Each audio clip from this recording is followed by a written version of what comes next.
Times was fine. Kimball did a great one. Well, the St. Cloud Times was shorter and it condensed it. The Kimball one was, I mean, it's too long to read because it would take 10 minutes. All right, and you're gonna talk about it. Okay. All right, here we go. 3, 2, 1. Welcome to the BS Show. I'm Bob Sansevere, coming to you from the Bradshaw and Bryant and Smart Start MN studio.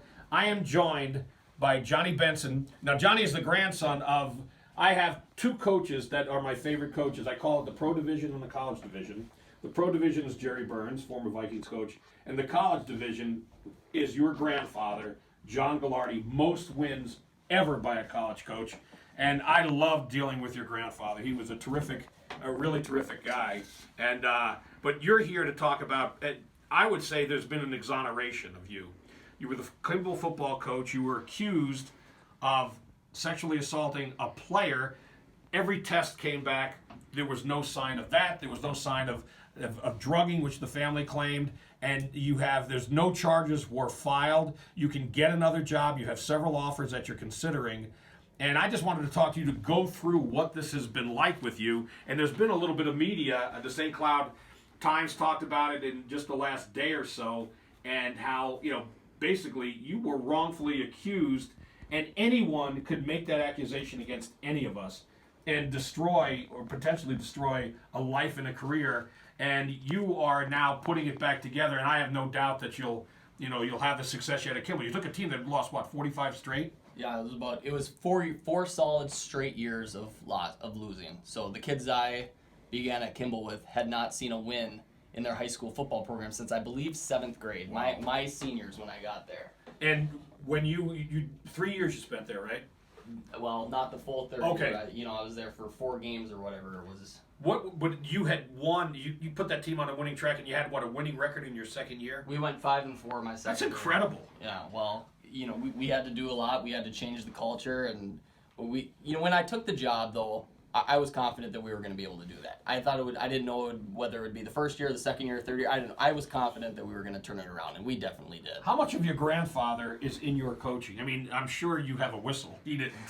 I never used a whistle. You don't use one either? No, I never used a whistle. No kid was ever tackled at a Kimball football practice. So you do the same thing your grandfather did? No tackling during the week? That's exactly right. And it wasn't that crazy to me because that's what I grew up watching, but it's also the program I played in high school too. We didn't tackle at Becker. I had the greatest high school coach. If you were to go one step further with your favorite coaches, Bob, your pro coach, your college coach, your favorite high school coach should be Dwight Lundeen, greatest high school football coach in the history of Minnesota. Did he play for your grandfather? No, he's too old to have played for my grandfather. But he had the same way of doing things. Yeah, they're all,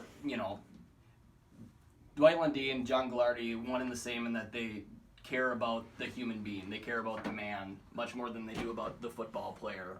So alike in so many ways. Unbelievable. What you did at Kimball mirrors what your grandfather did. He took over a program where Johnny Blood McNally, a guy, Hall of Famer, said no one could win here, and then he took him to incredible numbers. So when you started coaching, how tough is it to have a team that hasn't won in 4 years for these kids to know how to tackle if they don't win and they don't tackle during the week? That's a good question. I think a lot of people said it was impossible. That the number one problem when I got there was nobody cared and nobody was playing football, right? So our numbers were terrible, and why should they not be terrible?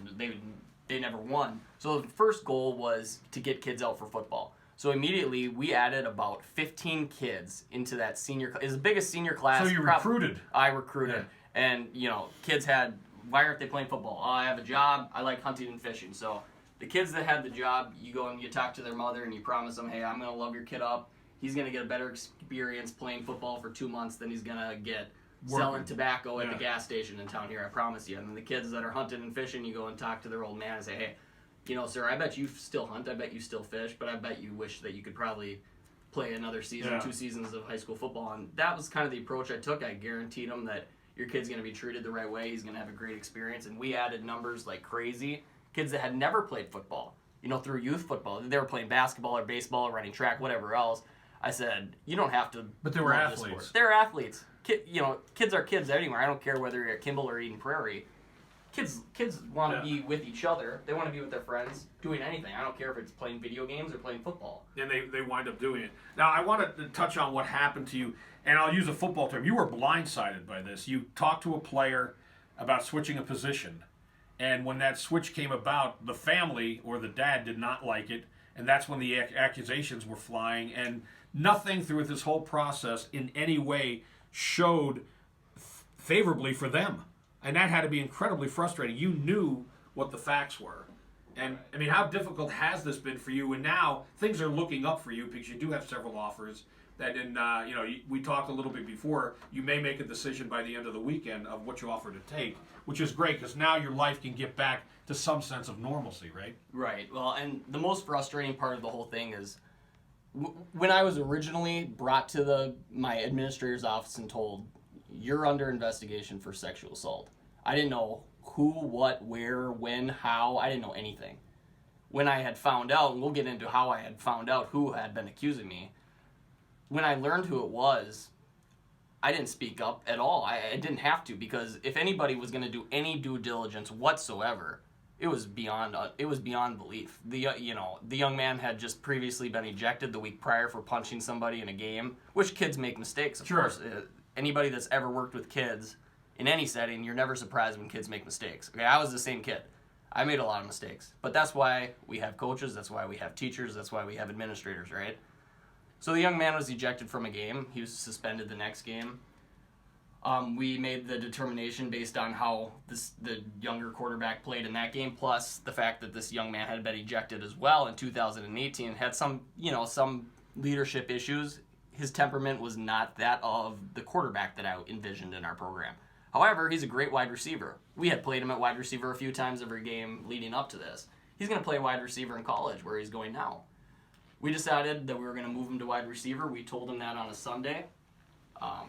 Father blows up everybody's phone that evening, except mine. I had him blocked since 2018 because of some other incidents. So he was one of these little league fathers or the fathers who just they won't let up. He's the guy that takes the worst of what you see on your YouTube videos and blows that out of the water. And we can get into that, Well, I mean, I think it gives a pretty good summation of things, but that is what led to these accusations. Again, Wright County, you've been exonerated or no charges ever filed, and it was investigated by the Wright County Sheriff's Department. Stearns County, I'm in Wright County. Stearns County Sheriff's Department. No one wanted to press charges after everything was looked into. And you also, the good news for you is your administration did not back you up. They tried to have you suspended and have your license as a teacher revoked, and that did not happen, right? My administration knew exactly what had happened. They understood the history. They had the opportunity they didn't have to necessarily support me, but they did not give the information that they had to the right people at the time. You're reading their dictated interviews. They never talked about the fact that this young man's father had been blocked on my cell phone for 2 years because of things that he had done not only to me, but my assistant coaches and other kids on the team. They didn't ever mention that the young man had been threatening that whole week to quit if he wasn't going to be playing quarterback that week.